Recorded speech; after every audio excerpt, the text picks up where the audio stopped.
చూసారా అత్తయ్య గారు ఎలా చేస్తారు? నడిస్తే తప్పు, లేస్తే తప్పు, కూర్చుంటే తప్పు, తింటే తప్పు, పడుకుంటే తప్పు, అన్నింటికి తప్పే. ఇదో పెద్ద తాజ్ మహల్, దీనికి ఇన్ని రూల్స్.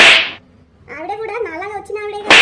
అబ్బో పెద్ద ఫ్రిడ్జ్ మీ కాంక ఉంది. మా ఇంట్లో కూడా ఉందమ్మా ఫ్రిడ్జ్.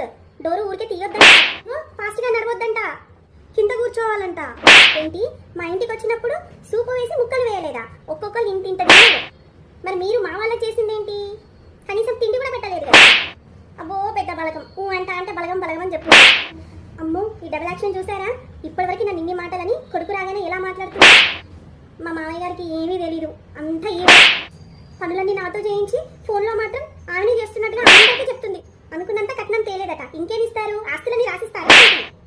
అమ్మ చూడమ్మా, నేను ఎంత పని చేసినా కానీ ఫోన్లు చేసుకుంటూ అందరికీ నేను ఏం చేయట్లేదని చెప్తానమ్మా. అక్క అసలు ఏం చేయాలో అర్థం కావట్లేదు. అంటే అరుస్తుంది, అసలు మెల్లిగా చెప్పట్లేదు, గట్టి గట్టిగా మాట్లాడేస్తుంది. కొంచెం అయితే కొడతదేమో అని భయం వేస్తుంది.